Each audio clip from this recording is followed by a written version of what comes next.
Hello students, SOS brain booster में आपका एक बार फिर से स्वागत है। मेरा नाम है सुनीता। हम कर रहे थे बीए बीएससी थर्ड ईयर के लीनियर अलजेब्रा के एग्जाम पॉइंट ऑफ व्यू से इंपॉर्टेंट क्वेश्चंस का सॉल्यूशन।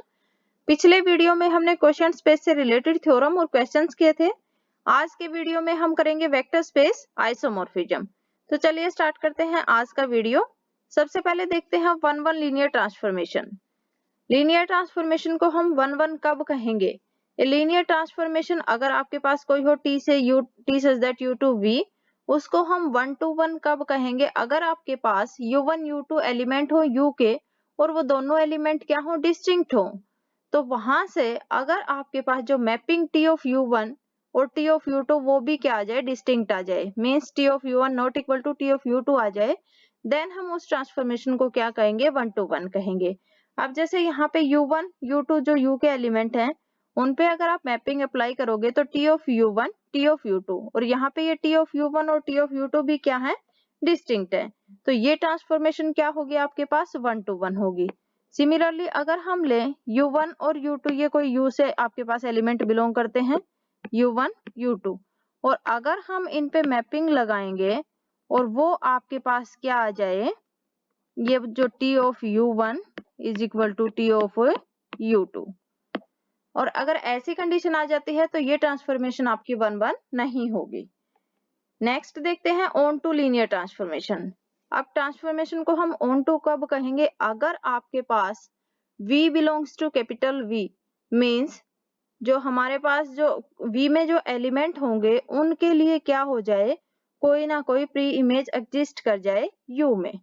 अब देखो V, अगर आपके पास कोई V का एलिमेंट हो तो एटलीस्ट वन एलिमेंट हो आपके पास u belongs to u such that t of u is equal to vi, means हर एक जो v के एलिमेंट की प्री इमेज अगर एग्जिस्ट कर जाएगी तो वहां उस ट्रांसफॉर्मेशन को हम क्या कहेंगे? ऑन टू ट्रांसफॉर्मेशन कहेंगे। जो ऑन टू लीनियर ट्रांसफॉर्मेशन होती है उसको सब्जेक्टिव लीनियर ट्रांसफॉर्मेशन भी कहते हैं, और वन वन और ऑन टू भी हो साथ में तो उस लीनियर ट्रांसफॉर्मेशन को हम बाइजेक्टिव लीनियर ट्रांसफॉर्मेशन कहते हैं। नेक्स्ट है हमारे पास वेक्टर स्पेस आइसोमॉर्फिज्म।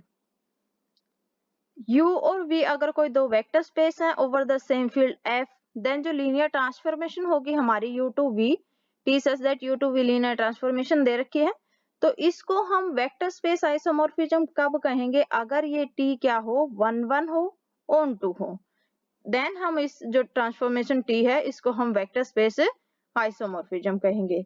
अब जो वेक्टर स्पेस आइसोमॉर्फिज्म है इसको हम डिनोट कैसे करेंगे? U is isomorphic to V। Next देखो क्वेश्चन है हमारा, show that the linear transformation T such that r cube to r cube defined by T of x y z किसके equal है? x a y z। a कोई भी fix real number दे रखा है, इस ट्रांसफॉर्मेशन को हमें क्या शो करना है? ये आइसोमॉर्फिज्म है। अब अगर लीनियर ट्रांसफॉर्मेशन को आइसोमॉर्फिज्म शो करना हो तो अभी जो हमने डेफिनेशन पढ़ी है कि आइसोमॉर्फिज्म कैसे प्रूव कर सकते हैं, वो वन वन होनी चाहिए, साथ में ऑन टू होनी चाहिए। तो अगर हम इस ट्रांसफॉर्मेशन को वन वन और ऑन टू शो कर दें तो ये ट्रांसफॉर्मेशन आपकी क्या हो जाएगी? आइसोमॉर्फिज्म हो जाएगी।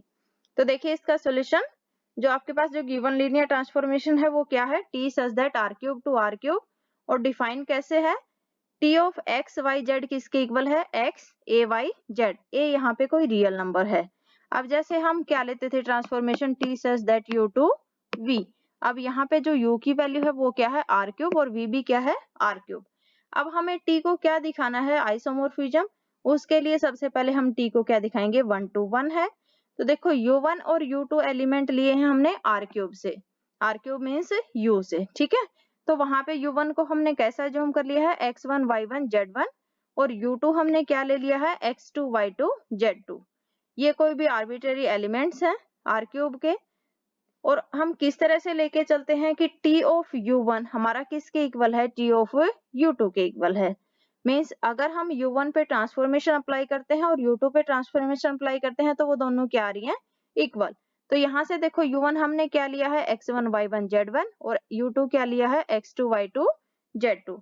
अब ट्रांसफॉर्मेशन कैसे डिफाइंड है कि जब हम ट्रांसफॉर्मेशन अप्लाई करते हैं किसी भी एलिमेंट पे तो वो कैसे आएगी? x a y और z।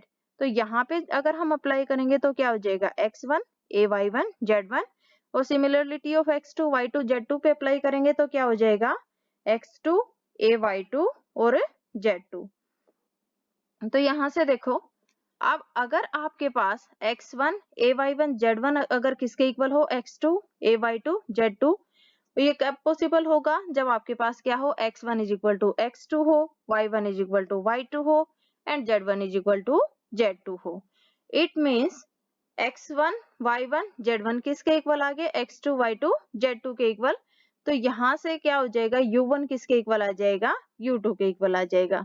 मीन्स u1 का हर एक एलिमेंट अगर आपके पास u2 के इक्वल है तो यहाँ से क्या हो जाएगा आपके पास u1 is equal to u2। हमने क्या लिया था, जो ट्रांसफॉर्मेशन थी वो इक्वल थी, मीन्स वो एलिमेंट भी क्या हो गए सेम आ गए। तो ये जो ट्रांसफॉर्मेशन होगी हमारी ये क्या हो जाएगी 1 to 1 हो जाएगी। अब हमें शो करना है जो ट्रांसफॉर्मेशन है वो ऑन टू है। ऑन टू के लिए क्या करेंगे कि हर एक जो एलिमेंट V का होगा उसकी प्री इमेज एग्जिस्ट करेगी। तो उसके लिए देखो, अगर आपके पास A कोई नॉन जीरो एलिमेंट होगा देन x y z अगर हम r क्यूब मीन्स V से कोई एलिमेंट अगर लेके चलेंगे तो हम ये दिखाएंगे कि इस एलिमेंट के लिए प्री इमेज एग्जिस्ट करेगी। तो यहाँ से देखो कि यहाँ पे हम क्या शो कर सकते हैं कि कोई ना कोई आपके पास जो U में मीन्स r क्यूब में आपके पास कोई एलिमेंट एग्जिस्ट करेगा कि अगर हम T ऑफ U अगर उस पे मैपिंग लगाएंगे तो वो किसके इक्वल आएगी V के इक्वल आएगी। अब देखो हमने यहाँ पे क्या लिया है V, हमने स्मॉल v हमने ये लिया है x y z और स्मॉल u हमने क्या मानना है x y by a और z, ये आपका r क्यूब से बिलोंग करता है। अगर हम इस u पे मैपिंग लगाएं means t of x y by a और z, जब मैपिंग लगाएंगे वो किसके इक्वल आएगी, क्योंकि जो हमारी मैपिंग थी कैसे डिफाइंड थी कि t ऑफ x y और z किसके इक्वल था x a y और z के इक्वल। तो यहाँ से देखो कैसे आ जाएगी हमारी, जब हम मैपिंग अप्लाई करेंगे x a into Y, Y की जगह पे यहाँ पे क्या है y बाई a है और z। अब a से a कैंसिल आउट हो जाएगा, किसके इक्वल आ जाएगी x y z के, और x y z को हमने क्या मानना है v एज्यूम किया है। तो इट मीन्स जब a आपके पास नॉन जीरो है उस केस में तो हमारे पास क्या हो गया v की प्री इमेज एग्जिस्ट कर गई। अब नेक्स्ट अगर a इज इक्वल टू 0 होगा देन हम क्या ले लेंगे, जो v एलिमेंट जो हम लेंगे वो क्या ले लेंगे x 0 और z, ये r क्यूब से बिलोंग करता है। उसके लिए क्या हो जाएगा x y z एक एलिमेंट आपका r क्यूब से बिलोंग करेगा सच दैट क्या हो जाएगा t ऑफ, अगर हम इस x y z means u पे अगर फिर से मैपिंग लगाएंगे तो v के इक्वल आना चाहिए। अब यहाँ पे हम u के ऊपर मैपिंग अप्लाई करेंगे कि t of x y z किसके इक्वल आना चाहिए आपका। अब देखो जब मैपिंग अप्लाई करेंगे तो x a y और z आता है, a की वैल्यू यहाँ पे हमारे पास क्या है 0 है इस केस में, तो किसके इक्वल आ जाएगा x 0 और z, और इसी को हमने क्या नाम दिया है v। मीन्स दोनों केसेस में जो हम r क्यूब मीन्स v के अगर कोई एलिमेंट लेंगे स्मॉल v तो उसके लिए प्री इमेज एग्जिस्ट करती है। तो यहाँ से जो ट्रांसफॉर्मेशन होगी आपकी ऑन टू भी हो जाएगी। अब जो गिवन ट्रांसफॉर्मेशन है उसको हमने शो कर दिया है वो 1 1 भी है ऑन टू भी है, इसलिए ये क्या हो जाएगी आइसोमॉर्फिज्म हो जाएगी। नेक्स्ट वीडियो में हम नेक्स्ट थ्योरम करेंगे। अगर आपने अभी तक मेरे चैनल को सब्सक्राइब नहीं किया है तो प्लीज मेरे चैनल को सब्सक्राइब करें और बेल आइकन को भी प्रेस करें ताकि जब भी नया वीडियो अपलोड हो आपको उसकी नोटिफिकेशन मिल जाए।